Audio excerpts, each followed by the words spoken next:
बहादुर लोग जानते हैं कि लोग जब भी कांग्रेस के लोग आएंगे देश के साथ गद्दारी करेंगे। याद करिए, एक तरफ भारत 80 करोड़ लोगों को फ्री में राशन दे रहा है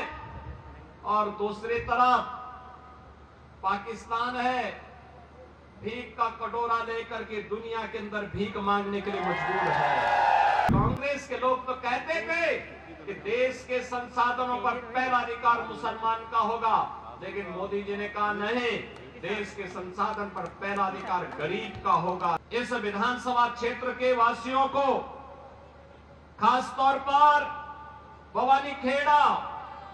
और इस गांव खड़क को इस बात के लिए अभिनंदन करूंगा कि इन्होंने कांग्रेस का खाता खोलने ही नहीं दिया, कभी नहीं खोलने दिया, क्योंकि यहां के बहादुर लोग जानते हैं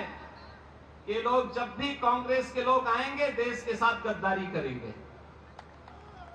इन्होंने अपने राजनीतिक स्वार्थ के लिए देश का विभाजन किया, देश के अंदर हिंदू मानबिंदुओं के साथ खिलवाड़ किया, तुष्टीकरण की हदों को पार किया, विकास के नाम पर केवल अपने घर को भरते रहे और भारत की संस्कृति को, भारत की परंपरा को पोषने के सिवाय भारतवासियों को इन्होंने कोई भी ऐसा क्षण उपलब्ध कराने के लिए कभी प्रयास नहीं किया जिस पर हर भारतवासी गौरव के साथ आगे बढ़ सके। बहनों और भाइयों, आपने 10 वर्ष के अंदर हरियाणा के अंदर देखा होगा, डबल इंजन सरकार के कारण आज यहां पे कनेक्टिविटी बेहतर हुई है, अच्छी सड़कें बन रही हैं, चाहे वह रोड कनेक्टिविटी हो, एयर कनेक्टिविटी हो, IIT, IIM, AIIMS, one district one medical college के निर्माण का कार्य हो, या फिर विकास के साथ साथ हर घर नल की योजना हो, या फिर गरीब कल्याणकारी योजनाओं का कार्य। अगर इन कांग्रेसियों ने ही विकास का कार्य किया होता, गरीबों का कल्याण किया होता,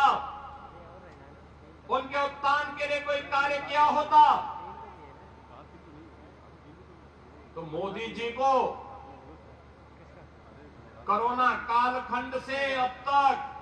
80 करोड़ लोगों को फ्री में राशन की सुविधा नहीं देनी होती। 80 करोड़ लोग फ्री में राशन की सुविधा प्राप्त कर रहे हैं। याद करिए, एक तरफ भारत 80 करोड़ लोगों को फ्री में राशन दे रहा है और दूसरी तरफ पाकिस्तान है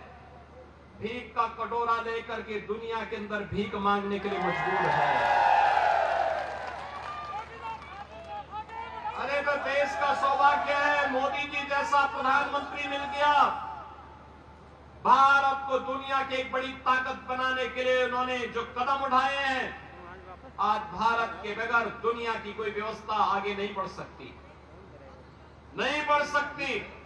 आज मोदी जी के नेतृत्व में भारत दुनिया की एक ताकत बनकर के उभर करके आगे बढ़ रहा है और यही कारण है जब देश के पास संसाधन है। ये कांग्रेस के लोग तो कहते थे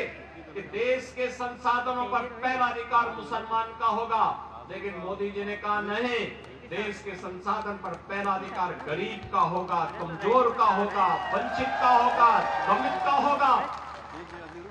पिछड़ों का होगा, दलितों का होगा।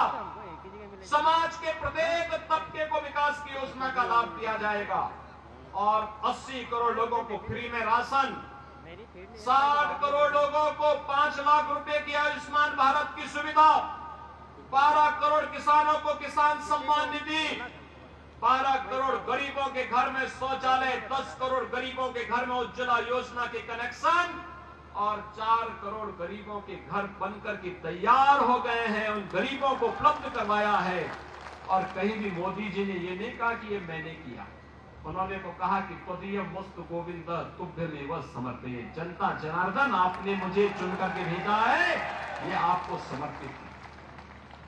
ये भाव था।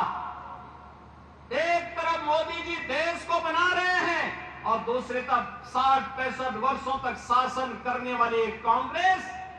जब भी इन्हें अवसर मिला इन्होंने देश को लूट करके दुनिया के अंदर उस पैसे को कभी स्विच बैंक में पहुंचाने का काम किया और कभी कहीं और जगह पहुंचाने का काम किया। इनको देश इनकी प्राथमिकता में कभी नहीं रहा।